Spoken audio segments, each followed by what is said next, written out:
On aborde à présent le Togo avec le tout premier sujet. La C14 n'a jamais appelé au boycott de l'élection du 20 décembre dernier. Ces propos sont de Brigitte Adjamagbo Johnson. Mais avant d'aborder ce sujet-là, Germain Pauline, c'est donc la SOA a démissionné. Une bonne nouvelle ou bien c'est normal? Oui, c'est une bonne nouvelle, c'est dans la pratique, donc républicaine. Après des législatives, il y a forcément une nouvelle majorité qui se dégage, même si c'est une ancienne nouvelle majorité. La pratique voudrait que le gouvernement rende son tablier. Il pourrait être reconduit ou ne peut être reconduit, mais c'est la pratique et le chef de l'État a accepté la démission du Premier ministre et celle des autres membres du gouvernement. La charge de conduire les affaires courantes en attendant la nomination d'un nouveau Premier ministre et la promotion d'un nouveau gouvernement. Je crois que nous passons à une autre façon de gouverner avec une nouvelle assemblée devant laquelle justement le gouvernement doit aller présenter son programme, doit se présenter. Donc c'est une pratique républicaine qui est en train d'être respectée. Soussou, on peut attendre jusqu'à combien de temps pour avoir un nouveau gouvernement? Non, vous savez, comme l'a dit Germain, mon ami Germain, c'est une tradition. Vous savez, nous souhaitons au niveau de notre parti, nous souhaitons que dans la mesure du possible, qu'on puisse arriver à une 5e République. Il faut finir avec cette histoire de la primature. Un Premier ministre qui n'est même pas visible, qui n'a pas d'action. Bon, on ne sait pas véritablement ce que aujourd'hui ça sert, c'est à quoi ça sert la primature. Et donc je crois que tous les pouvoirs sont concentrés dans les mains du chef de l'État. Après plus d'une trentaine d'expériences démocratiques dans notre pays où nous avons pratiquement tourné à rond. Et bon, je crois qu'il faut véritablement réfléchir et revenir tout simplement à une situation où c'est le président qui a véritablement toute la responsabilité, il rencontre et puis bon, on en finit, on arrive à un régime tout simplement présidentiel et on abandonne donc cette histoire de la primature. Sinon, quel est le bilan de l'actuel Premier ministre? Parce que ça aussi, ça doit faire partie de la culture. On va forcément en revenir dans les prochains jours. Adam Adjounou, quel serait peut-être le visage du nouveau gouvernement dans quelques jours? De toutes les façons, le nouveau gouvernement aura le visage aujourd'hui la nomenclature de l'Assemblée telle qu'elle est composée aujourd'hui. Parce qu'après les élections législatives, il va de soi que le Premier ministre puisse démissionner parce qu'il y a forcément redistribution de cartes politiques. Puisque les élections législatives sont aussi ces élections-là qui permettent de connaître un peu le poids politique d'un certain nombre de partis politiques qui sont sur l'échiquier national. Et c'est ce qui est fait aujourd'hui. C'est vrai que le gouvernement, en tant que tel, étant responsable de ses actions, peut juger de ne pas former un gouvernement d'union nationale de large ouverture, mais comme au Togo d'habitude, le chef de l'État ou le président de la République a toujours ce positionnement-là de toujours appeler à un gouvernement de large ouverture pour appeler différentes tendances à pouvoir prendre part à ces élections, à ce gouvernement-là. C'est ce qui serait encore fait. Maintenant, il appartient aux autres formations politiques d'accepter cette métendue ou de faire partie de ce gouvernement-là. Donc, c'est un peu le visage qu'on aura du gouvernement qui va être, je pense que dans les jours à venir, nous en dira assez. Merci beaucoup. On va cette fois-ci aborder les thèmes du jour concernant bien sûr le Togo. La C14 n'a jamais appelé au boycott de l'élection du 20 décembre. Germain Soussou, quel commentaire faites-vous de cette déclaration de Brigitte Adjamagbo? Vous savez que ce qu'il faut dire par rapport à ça est très simple. Vous savez que ce qui s'est passé jusqu'au 20 décembre, la coalition n'a jamais été d'accord. Oui, vous faites partie, bien sûr. Oui, la coalition n'a jamais été... Vous n'avez pas appelé, bien sûr, au boycott. Je suis en train de venir. Non, nous n'avons pas... Oui. Vous voulez que je vous réponde par oui ou par non? Vous n'avez pas... Par oui ou par non? Oui. Non, les gens il ne vont pas me comprendre. Je dis que la coalition n'a jamais... souhaité ne pas aller aux élections. Ce n'est pas ça mais la coalition a souhaité avoir des conditions qui permettent véritablement d'aller aux élections. Et je vous le dis, j'ai dit ça maintes fois sur vos antennes ici, que personnellement, à titre personnel, j'étais convaincu, et je suis même convaincu aujourd'hui, que si on avait joué la carte électorale, UNIR allait être battu. J'étais convaincu. Depuis le soulèvement du 19 août, j'ai expliqué en disant qu'il y avait des faits nouveaux qui avaient affaibli le pouvoir avait peur des élections. Et donc je crois que dans les états-majors on a compris, mais il fallait des conditions pour y arriver. Donc la coalition n'était pas dans la logique de ne pas aller aux élections. Donc elle s'est battue pour avoir un certain nombre de moyens pour que les élections soient transparentes et que tout le monde puisse participer. Ces conditions n'ont pas été donc obtenues et je le dis encore une fois sans regret, avec beaucoup d'amertume plutôt, que quand on a commencé ce dialogue, et nous particulièrement dans mon parti, nous avions dit nous ne sommes pas d'accord pour ce... Parce que pour nous, il fallait faire confiance à la population. C'est grâce à la population togolaise que les donnes ont changé. Il fallait aller à un dialogue direct avec le pouvoir, tout en maintenant les troupes dans les rues. Il ne fallait pas rentrer, il ne fallait pas amener une CEDEAO pour prendre des devants. C'est là où les choses n'ont pas marché. Nous étions convaincus que ce n'était pas la bonne voie, au Togo autrement.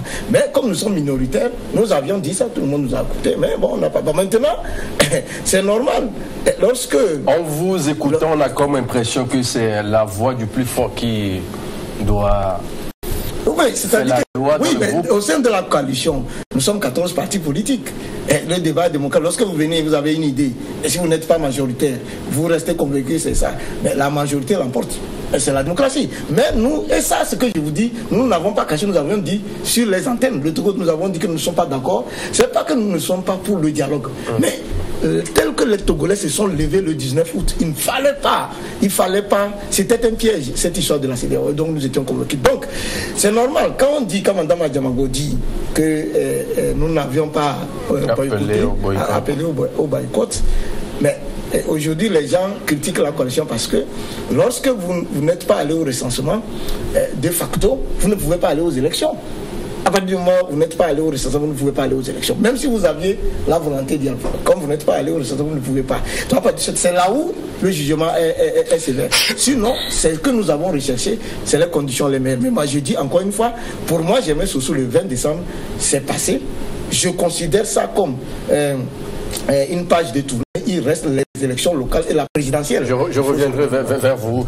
Germain Poli, comment vous trouvez cette déclaration de Brigitte Adjamago qui dit que la C14 n'a pas appelé au boycott?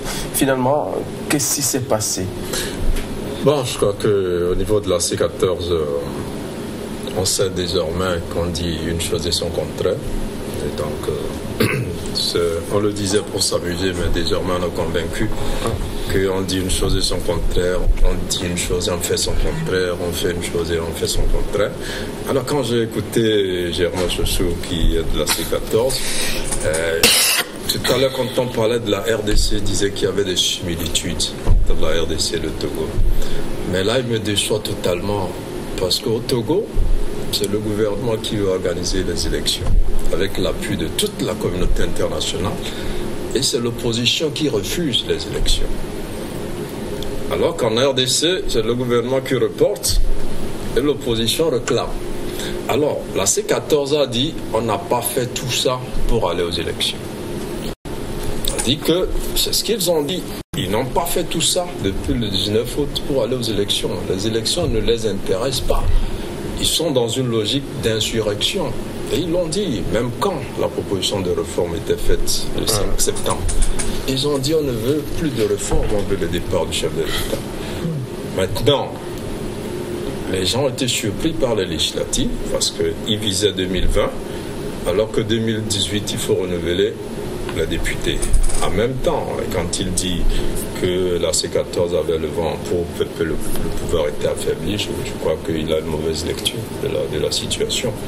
Aujourd'hui, les gens s'accordent à dire plutôt que la C14 a fait une publicité extraordinaire au président de la République sur le plan national et international, au point où elle ne voulait pas aller aux élections. Parce qu'il a parlé de...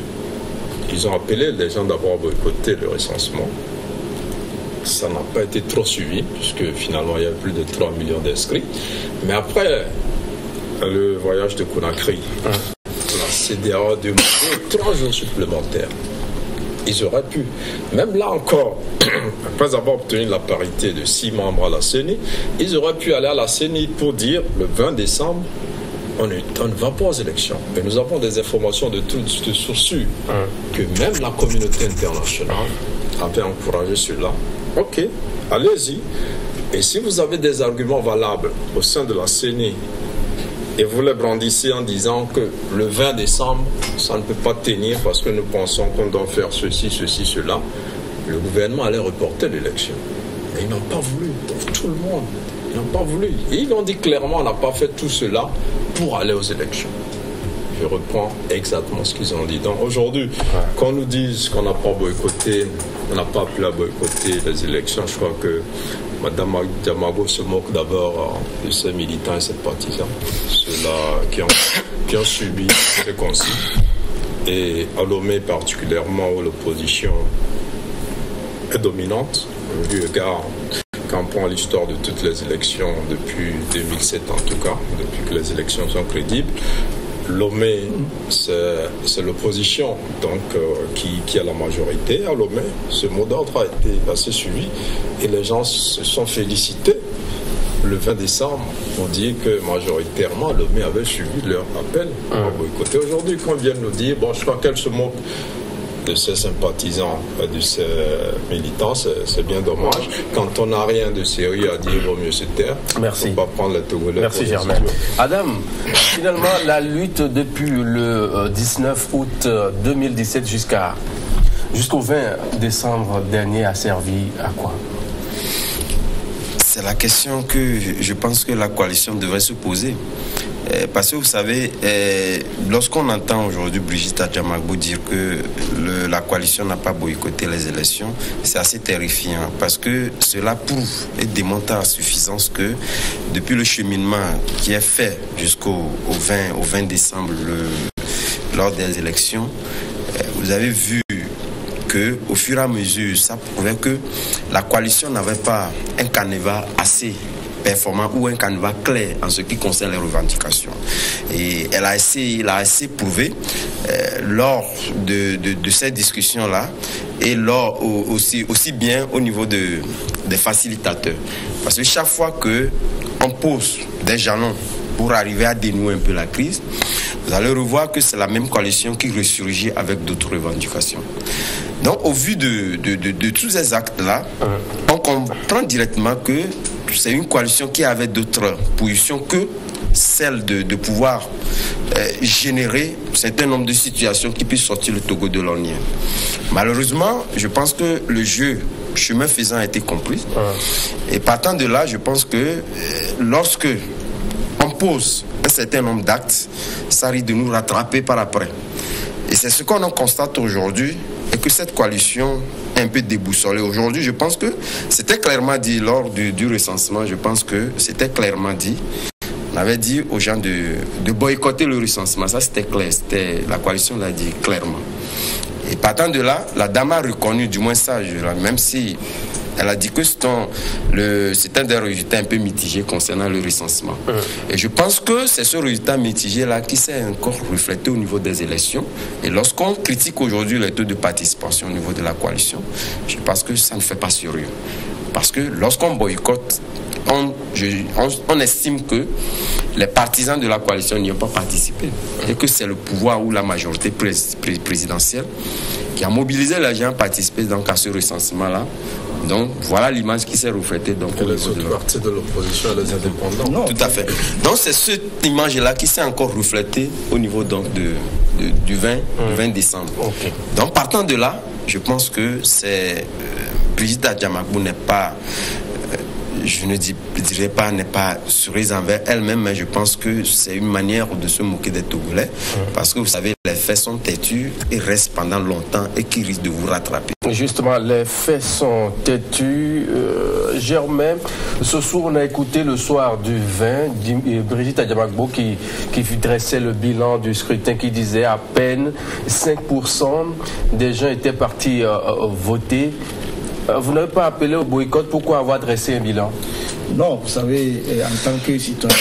Parce que vous faites partie de cette coalition-là. Oui, elle a donné son avis. Vous savez ce que je dis. C'est finalement son avis ou bien l'avis du groupe? Non, vous savez, je viens de vous le dire, j'ai déjà dit sur ce plateau que c'est important ce qui s'est passé le 20 décembre. Et à la suite du 20 décembre, pour moi, avec toute l'humilité, il était important que chacun puisse faire ce qu'on appelle, ce que moi j'appelle l'introspection, la rétrospective, un bilan de ce que nous avions mené jusqu'à aujourd'hui. Donc, moi je ne voudrais pas ici dire qui a raison, qui a tort, mais j'estime qu'en tant qu'un homme politique, lorsque vous menez un combat et à un moment donné vous arrivez à un stade où il faut s'arrêter, réfléchir, il faut avoir le courage de le faire. Parce que le combat politique, c'est également obtenir les réformes. C'est également, contrairement à ce que Germain a dit, les hommes politiques souhaitent véritablement avoir la possibilité d'aller au pouvoir et de montrer leur savoir-faire. Et donc cela implique que ceux qui sont au pouvoir puissent aller à la retraite politique. Donc, aller à la retraite politique, on veut dire qu'il faut passer par les voies légales. Les voies légales, c'est les élections. Donc, les partis politiques au sein de la coalition sont conscients que ce n'est pas les élections qu'on arrive au pouvoir. Et donc, je crois que le temps est venu de faire le point de tout ça. Et ce point, encore une fois, il est individuel. Chacun des membres de la coalition, depuis le sommet jusqu'à la base, doit pouvoir faire un bilan. Et moi, je l'ai dit, en toute humilité, au sein des partis politiques, il faut faire ce bilan. Et au sein de la grande coalition, il faut faire le bilan. Parce que l'objectif, c'est quoi? C'est de faire en sorte qu'en 2020, nous puissions avoir l'alternance. Et donc, il reste d'autres canaux, il reste d'autres pierres angulaires, notamment les élections locales et la présidentielle. Sinon, en tout état de cause, je crois que tout le monde aujourd'hui est dans la grande réflexion. Est-ce que le fait de n'avoir pas été à l'élection du 20 décembre, est-ce que la coalition n'avait pas ses raisons? Ça, tous les Togolais peuvent vous dire qu'il y avait des raisons. Est-ce que nous avions eu tort d'avoir fait confiance à la CEDEAO? La question reste d'être posée. Est-ce qu'aujourd'hui, il y a des Togolais qui peuvent faire confiance à la CEDEAO? La question aussi est là. Donc, désormais, je crois que les Togolais sont face à leur propre destin. Et moi, je pense que si on avait tissé une relation directe avec le pouvoir, on aurait pu trouver une solution. Aujourd'hui, il faut tirer les conséquences et voir de l'avant. Et les jeunes, je crois, peuvent véritablement aujourd'hui jouer et permettre à ce pays d'aller de l'avant. Germain Sossou, merci. On va marquer une pause et juste après pour la suite du débat dans Regard Croisé.